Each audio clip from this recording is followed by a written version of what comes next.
Hello दोस्तों, नमस्कार। आपका स्वागत है हमारे YouTube चैनल मेक प्रॉफिट में। जी हाँ दोस्तों, आप लोगों ने मेरे थंबनेल में बिल्कुल ठीक पढ़ा है कि क्या इस बार आप लोगों को सरसों को खरीद करके अपने यहाँ स्टोर करना चाहिए या फिर नहीं। मेरा मतलब यहां पर यह है कि जो लोग इस समय पर सरसों को सस्ते में खरीदते हैं और अपने यहाँ स्टोर करते हैं और आने वाले 1 या 2 सालों में जब सरसों का दाम बढ़ जाता है तब उसको मार्केट में सेल करके अच्छा खासा मुनाफा कमा लेते हैं, तो क्या उन लोगों को इस बार सरसों को अपने यहाँ खरीदना चाहिए या फिर नहीं। क्या आने वाले समय में सरसों के दाम ऊपर जाएंगे या फिर घट जाएंगे। तो दोस्तों इसके लिए मैंने इसे 3 पॉइंटों में डिस्क्राइब किया है। लेकिन दोस्तों आइए सबसे पहले हम ये समझ लेते हैं कि आखिर आप सरसों के बिजनेस को किस प्रकार से शुरू कर सकते हैं। तो दोस्तों ये समय जो है वो सबसे अच्छा समय है सरसों के बिजनेस को शुरू करने का।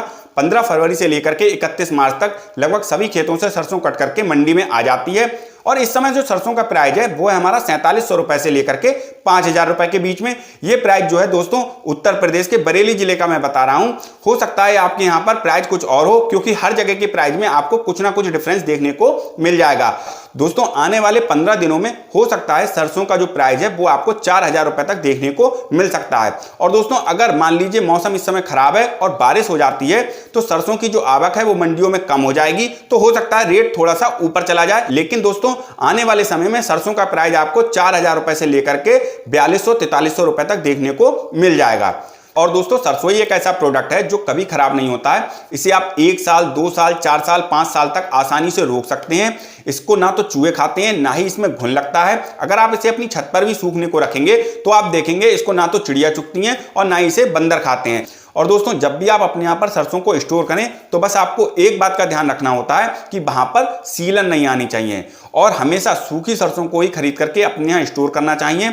क्योंकि अगर आप नमी वाली सरसों खरीदेंगे और उसे अपने यहाँ ला करके धूप में सुखाएंगे तो नमी वाली सरसों पर लगभग 1 कुंटल पर 5 केजी तक वजन कम हो जाता है। वहीं सूखी सरसों को अगर आप लेकर के धूप में सुखाते हैं तो उस पर केवल नाम मात्र का वजन ही कम होता है। और जब भी आप सरसों को मार्केट में खरीदने जाएं तो आप आसानी से सूखी या नमी वाली सरसों को चेक कर सकते हैं। आपको केवल सरसों के कुछ दानों को लेकर के मुंह में डालना है और जब आप उनको दांत से दबाएंगे तो आप देखेंगे कि सरसों के दाने में अगर कट की आवाज आती है तो आप मान सकते हैं कि सरसों जो है वो पूरी तरीके से सूखी हुई है।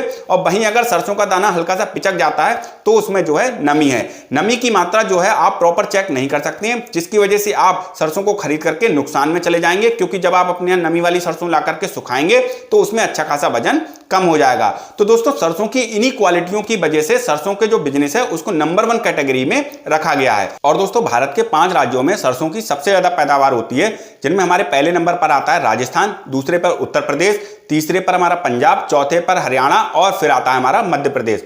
अगर हम राजस्थान की प्रमुख मंडियों की बात करें तो भरतपुर मंडी, निवाई मंडी, टोंक और विजयनगर मंडी जो है वो राजस्थान की प्रमुख मंडियां हैं जहां पर सरसों की सबसे ज्यादा आवक होती है।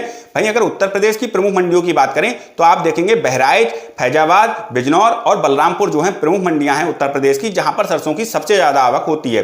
दोस्तों अगर आप इन मंडियों से सरसों को खरीदते हैं तो यहां पर आपको सरसों जो है वो कम प्राइस में मिल जाएगी। लेकिन खरीदने से पहले आप अपने यहाँ पर सरसों के रेट को चेक कर लीजिए। फिर इन मंडियों के रेट आप ऑनलाइन चेक कर सकते हैं और रेट चेक करने के बाद आप वहां से सरसों लेकर के आने का भाड़ा जोड़ लीजिए। अगर आपको रेट में ज्यादा डिफरेंट देखने को ना मिले तो आप केवल अपने यहां से सरसों को खरीद करके भी अपने यहां स्टोर कर सकते हैं और आने वाले समय में सरसों को बेच करके अच्छा खासा मुनाफा कमा सकते हैं। तो दोस्तों ये तो थी सारी जानकारी कि आप किस प्रकार से इस बिजनेस को शुरू कर सकते हैं।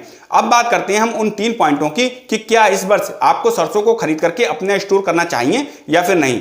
तो यहां पर सबसे पहले नंबर पर आता है हमारा पॉइंट पैदावार। पैदावार से मतलब यह है कि पिछले वर्ष आपने देखा था कि सरसों का जो प्राइस था वो बहुत ज्यादा था, तो उसे देखते हुए इस वर्ष बहुत सारे किसानों ने अपने खेतों में सरसों की फसल करी है, जिसकी वजह से सरसों की पैदावार जो है वो बहुत ज्यादा हुई है।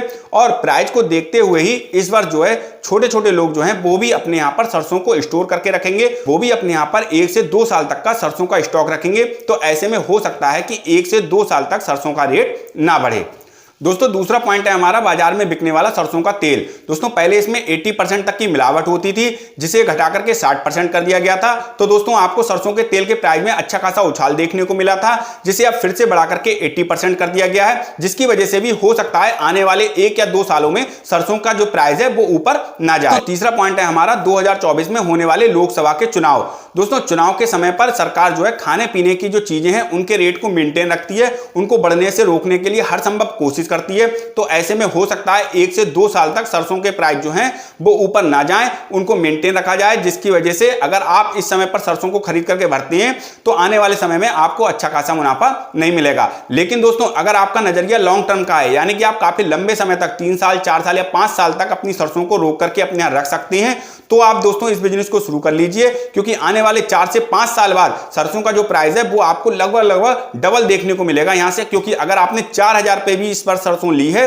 तो आने वाले 4 से 5 साल बाद इसका प्राइस आपको 8000 रुपए से लेकर के 9000 रुपए तक देखने को मिल सकता है। तो दोस्तों ये तो थी संपूर्ण जानकारी कि किस प्रकार से आप सरसों के बिजनेस को शुरू कर सकते हैं। दोस्तों वीडियो अच्छी लगी हो तो प्लीज इस वीडियो को लाइक कीजिए, ज्यादा से ज्यादा शेयर कीजिए, और अगर अभी तक इस चैनल को सब्सक्राइब नहीं किया है तो प्लीज इस चैनल को सब्सक्राइब कर दीजिए, जिससे कि आने वाली नई वीडियो का नोटिफिकेशन आपको आसानी से मिलता रहे।